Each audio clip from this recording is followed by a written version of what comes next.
આપણે દીપકભાઈના ઘરની સામે જે ઝૂંપડપટ્ટી છે આદિવાસીની, અને એક નરેશભાઈ જયંતિભાઈ વસાવા એમના ઘર પાસે ઝાડ પડેલો છે, એમના ઘર દબાઈ ગયેલું છે, બહુ ભારે નુકસાન છે ને એમનો ધંધો હવે બહુ બેકાર ચાલી રહેલો છે ને બહુ એમાં એની પરથી જેમ તેમ કરીને ઘર બાંધેલું એમાં તૂટી ગયેલું છે ને જળમૂળ સાથે લીમડાનો ઝાડ પડી ગયેલો છે. અને એના માટે નગરપાલિકા ને MLA સાહેબ જે રમેશભાઈ મિસ્ત્રી જેટલી મદદ થાય એટલી મદદ આ ગરીબને કરે એવી અમારી માંગ છે. ને આ જે લીમડો પડેલો છે જે તમે જોઈ શકો છો વિડીયોમાં. હવે ઝુકાર હા આ સાઈડ બી કર. હા પણ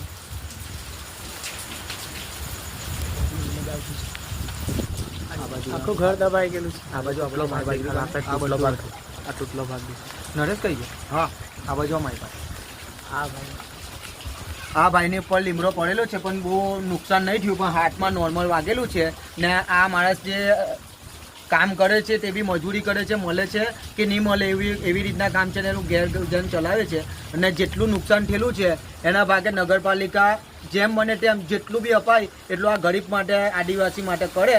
અને મુખ્યમંત્રી નગરપાલિકા MLA સાહેબ રમેશભાઈ મિસ્ત્રી અને આપણે સાંસદ સભ્ય છે શું આપણે મનસુખભાઈ વસાવા એમને અમારું વિડીયો પહોંચે એવી અમારી માંગ છે. અને આ જે પ્રેસવાળા છે એમને અમારી એવી માંગ છે કે આ વિડીયો જય બને તેટલું મોકલો અને અમની જેટલી સેવા થાય એટલી કરે. આભાર. જય માતાજી.